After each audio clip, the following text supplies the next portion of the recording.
just start with your first thoughts coming off an open week?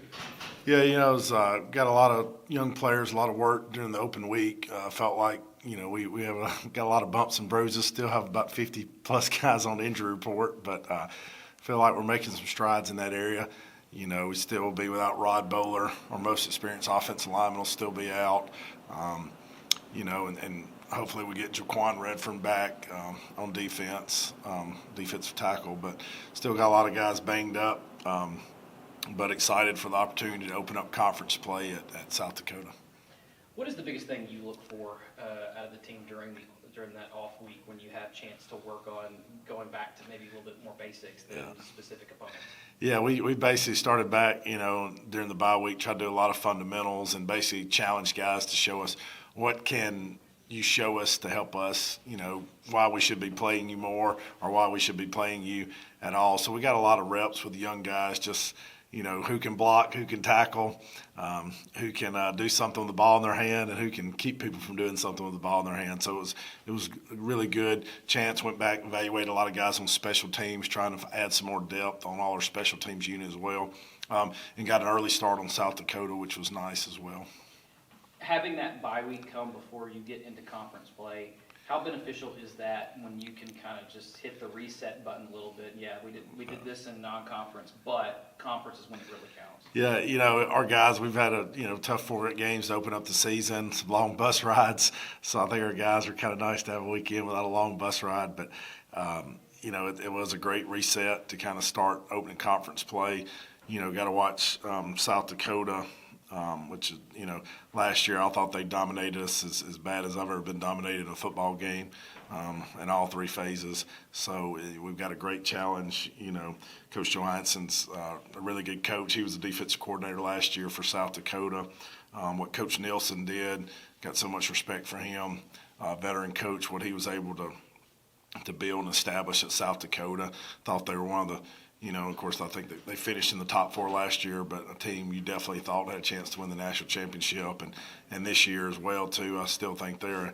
I know their season, being 2-3, but they could easily, have won Lamar game, and they've played some really good football, and they're still a team that's going to be competing for a conference championship, and will be a playoff team that's got national championship caliber talent. So we're going to have our hands full going up there.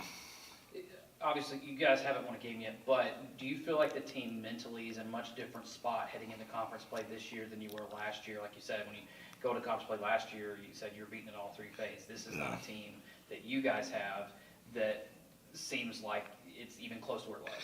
Yeah, our attitude is so much different. I think our guys are fighting harder. They believe in each other. I believe they believe in what we're trying to accomplish, and the work ethic, the spirit, everything's there. We knew we were going to have some growing pains, a lot of young players.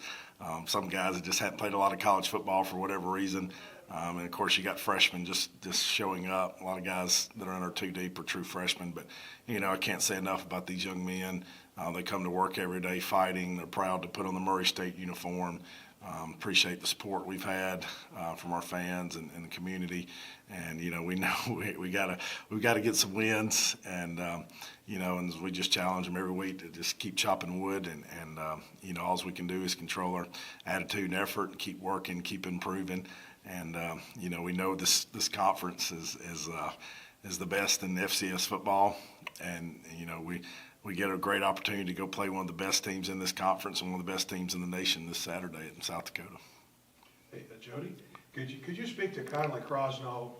Speaking of young guys who are really showing a lot of leadership and really playing well. He's really doing well. Yeah, Conley Crosno, a guy that was literally a scout team quarterback this time last year. Now he's our starting linebacker, but starting wheel linebacker, and he's same thing that got him the starting position, just a gutsy guy that gives you everything he's got every play.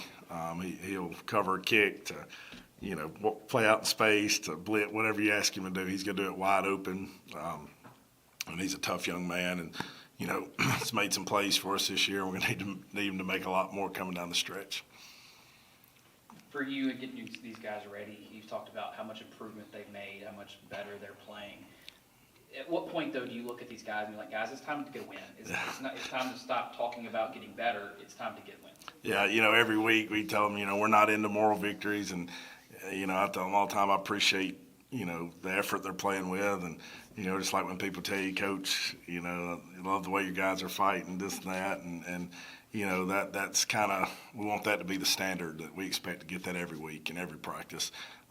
But, we've got to get some wins, and I tell them all the week, there's a reason there's a scoreboard at the other end of the field, and they keep points, and we got to find a way to have more points when that last horn sounds in the other team. So, and I tell them all the week, hey, nobody's going to feel sorry for us in this conference. Nobody's going to care how young we are. Nobody's going to care the injuries we have. It's a black and blue conference, and they're looking to black and blue you every week. Jody, can you speak to Juwan Northington? We had him on the Rest Report Live show today. What a leader he is for this team, and I know he's some guy that you really rely on. Yeah. Juwan, I can't say enough about him. Number one, as a person, comes to work every day, great attitude. He's a guy that is, ever since I was hired from day one, he's kind of been the standard bell cow, I would say, for work ethic and attitude, and had a really great season last year. Has had some runs this year. I don't think he's had quite, some of the runs or games he'd like to have. But he's a guy I think that's going to get some of those down the stretch because, like I said, the way he runs and attacks every play, it's coming. But he's a strong back, physical, and just love everything he does and brings to this football program. And then he talked today about the reasons he stayed. Yeah. And I'd like to think you and your staff one of the reasons. Yeah, Juwan, I think he's a guy that's grateful for the chance Murray State took on him, and credit to the previous staff, Coach Hood, for signing Juwan. He's definitely what you need in this conference, a running back that can run downhill, physical, and has great contact balance and very strong, runs behind his pads.